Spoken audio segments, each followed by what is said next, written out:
Hello, we are Team 2 from VTEPS. My name is Eric Alenko. My name is Jason Lee. I'm Wenko Yu. And this is our DP3 presentation. First, what we want to talk about in this presentation is everything that we have done. That's from project planning and concept generation, all the way through economics and prototyping. Hopefully a lot will be covered, but also what we really want to show is how what we have done lines up with the goals that we laid out in our mission statement early on in this project. So to talk about that mission statement, benefits are the fact that it's customizable. That's how we plan on teaching the engineering concepts, that engineering theme that we want to show in this project. Another benefit is that there are several follow-ups that could be made. We're making a customizable platform, so just as much as anything, we're building something that more products can be built off of and more money can be made in the future past the scope of this project. Which comes down to the educational aspect. We're going to keep teaching the youth of America more about engineering and make VTEPS money.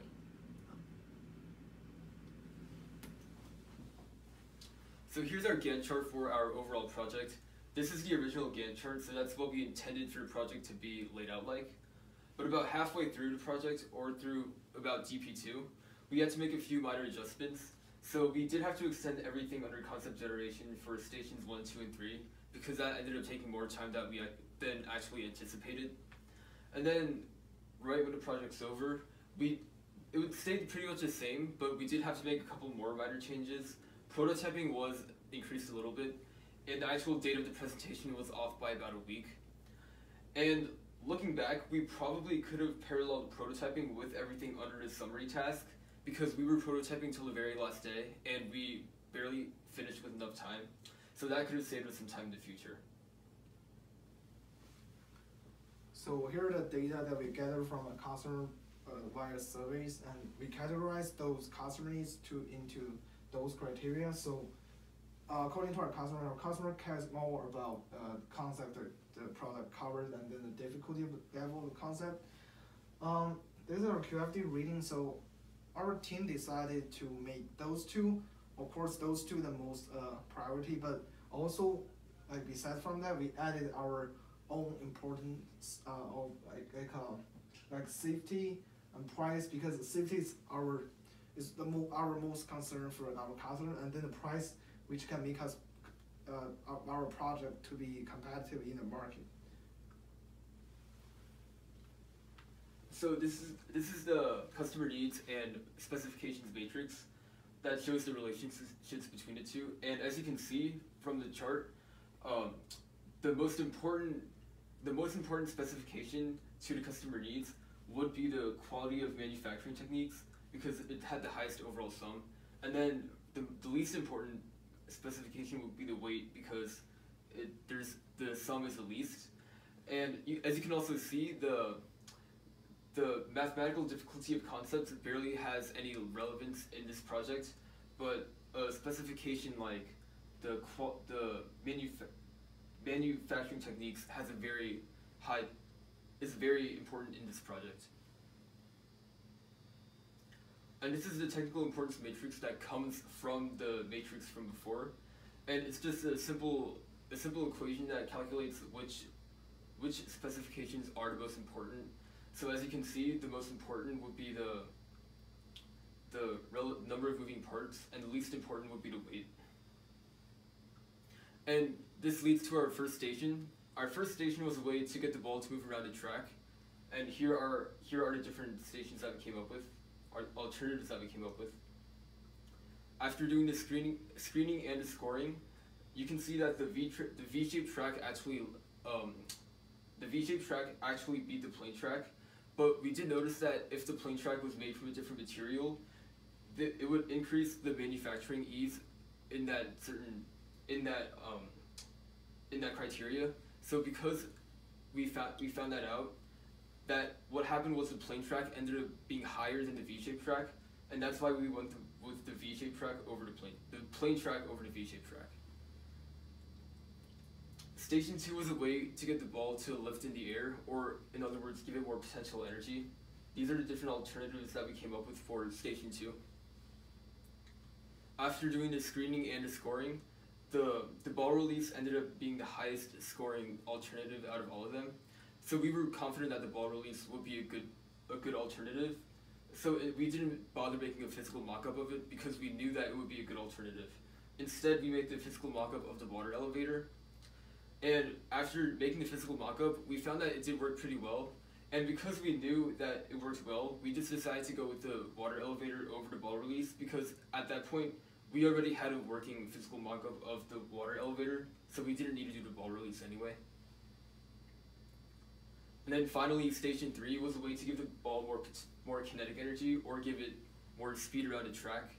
These are the alternatives that we came up with for Station 3. After doing the screening and the scoring, the roller ended up being the highest alternative out of all of them. So we knew we wanted to make one roller as our primary Station 3. We also decided to make two alternatives for Station 3 because we figured the ball would have to be going very fast around the track, so we needed more than one way for it to speed up. And we figured the hammer would be a good secondary option because it wasn't very expensive. It's not that difficult to make, and it's overall cheaper than the loaded spring. So we figured as a secondary option, the hammer would be better than the loaded spring. Product architecture is very important to this project, mostly because the stations have to be so integrated. The customizability doesn't leave any room for error in that sense. For that reason, we dedicated Station 1 all to getting the other stations to work together so to give the user the best experience. So Station 1 is the track to move the ball around, Station 2, of course, to lift the ball, and 3 to give it more kinetic energy. Industrial design, we felt that we did pretty well. Our product is very safe, which is very important, especially in the educational environment. And we were also happy with the quantity of user interaction. This is a very hands-on product that allowed the user to do a lot with, and that's something that we are really proud of. Aesthetics, we think we could have done better in this category. We are happy with its product differentiation, the fact that this can stand out of the market, but a little bit discouraged by the maybe the pride of ownership in it, but that's something that could also be worked on. Overall performance, we're satisfied with. The product differentiation and the appropriation of resources are very good, even if the ability to maintain is a little off. This is just what we think is most important to this kind of a product in the environment that it's going to be used in. This is an overview of our final product. This is one possible way that these stations could be assembled. Of course, there are many, many, many more, just because that's that customizable element of this project. So you'll see that they all work together very well. We are very happy with that. And this CAD model also flows into real life, into how the prototype actually fit together. So this is kind of a close-up of each station. Over here we have Station 1. Very simple. It's track. Walls on the side to keep the ball going forward. On the 90-degree turn, as the ball comes around, there's just one wall, as that's where that force is going to be to make that turn. Station 2, you'll see that reservoir above. That'll hold water, so that when the ball comes around the backside of the station and hits a weight, that water can be released into that tube, fill up the tube, which the ball can then come out of and then continue through the track. Over on the far side, we have Station 3. You'll see the roller up top, very simple station, where the ball comes through and is accelerated by that rubber black cylinder on top that's rotating by a motor controlled by the Arduino.